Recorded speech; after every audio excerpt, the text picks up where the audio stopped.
नमस्कार, सांध्य समाचार में आपका स्वागत है। मैं हूं आपके साथ आदर्श तिवारी और शुरुआत करते रायपुर से बड़ी खबर के साथ, जहां चुनावी साल में फिर शुरू हुई बजरंग बली पर सियासत। कांग्रेस प्रदेश अध्यक्ष दीपक बैज का बयान। कर्नाटक में बजरंग बली ने नैया पार लगाई। बजरंग बली हमारे साथ हैं। बीजेपी के पास न बजरंग बली और न ही राम हैं, उनको बस प्रधानमंत्री मोदी का सहारा है। यह बड़ी खबर हम आपको बता रहे हैं। एक बार फिर से हनुमान जी के बजरंग बली के नाम पर सियासत शुरू हो गई है छत्तीसगढ़ में भी, और इसे देखते हुए कांग्रेस पार्टी के प्रदेश अध्यक्ष दीपक बैज की तरफ से बयान दिया गया और उन्होंने कहा कि बजरंग बली हमारे साथ हैं। कर्नाटक में नैया पार लगाई और यहां भी बजरंग बली हमारे साथ हैं।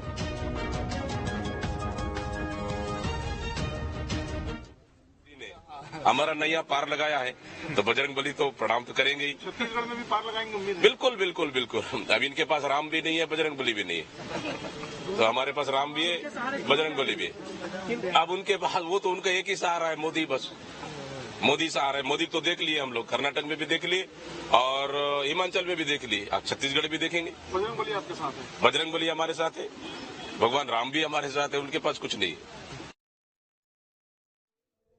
और मेरे साथ मेरे सहयोगी अंकुश सीधा रायपुर से जुड़ गए। अंकुश, चुनावी सरगर्मियां जैसे जैसे बढ़ रही हैं वैसे वैसे नेताओं के बयान भी तीखे हो रहे हैं, लेकिन इन सब के बीच में अब बजरंग बली की एंट्री, हनुमान जी की एंट्री रायपुर और छत्तीसगढ़ की सियासत में होती हुई नजर आ रही।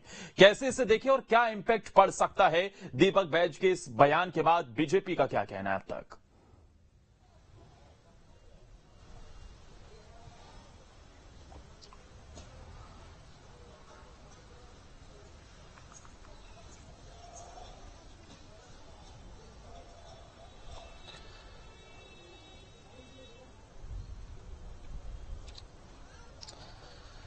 देखिए, सबसे महत्वपूर्ण बात यह है आदर्श के दीपक बैज ने अपनी तरफ से यह बयान दिया है। मतलब साफ है कि कांग्रेस पार्टी पहले से ही बजरंग बली के नाम को लेकर चल रही है और छत्तीसगढ़ में बजरंग बली की जो सियासत है अब वो बीजेपी शुरू नहीं करेगी, कांग्रेस पार्टी ने इसकी शुरुआत कर दी है। और जिस तरीके से बजरंग बली के नाम पर जो हमने कर्नाटक में सियासत देखी थी, उसके बाद से कई तरह के बयान आए थे और बजरंग बली को लेकर जिस तरीके से जो केंद्रीय नेतृत्व है भारतीय जनता पार्टी का, वो कर्नाटक में बयानबाजी देते हुए नजर आया था। और उसके बाद जैसे ही चुनाव के परिणाम सामने आए, उस परिणाम के बाद कांग्रेस पार्टी को एक बड़ा मौका मिला था, जिसके बाद कांग्रेस पार्टी, देश भर के कांग्रेस पार्टी के जो नेता हैं वो कहीं न कहीं केंद्र सरकार पर, प्रधानमंत्री नरेंद्र मोदी पर और भारतीय जनता पार्टी पर निशाना साधते नजर आए हैं।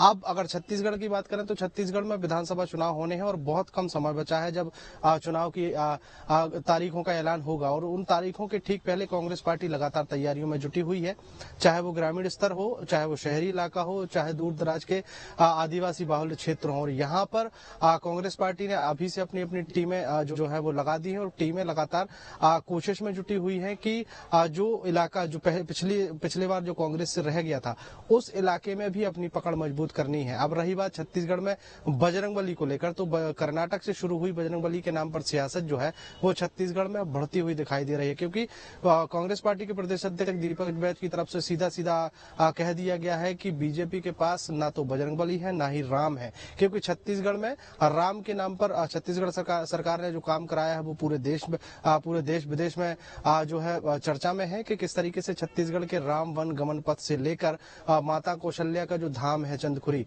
वहां पर माता कौशल्या के मंदिर का जीर्णोद्धार और बहुत सारी ऐसी चीजें हैं, चाहे वो रामायण महोत्सव की बात कर लें, चाहे वो आदिवासी नृत्य महोत्सव की बात कर लें, तो छत्तीसगढ़ सरकार, या यूं कहे कि छत्तीसगढ़ कांग्रेस पार्टी जो है शुरुआत से ही भगवान राम को लेकर चल रही है और उन्हें पता है कि ये मुद्दा जो है चुनावी होगा और चुनाव में जब ये मुद्दा गहराएगा तो बीजेपी के पास कहने के लिए कुछ नहीं होगा, क्योंकि कांग्रेस पार्टी के पास जवाब अभी से तैयार है और अभी से जो जवाब है वो बहुत लंबे समय से तैयारी की गई थी। अब चूंकि बहुत बहुत शुक्रिया अंकुश आपका। तमाम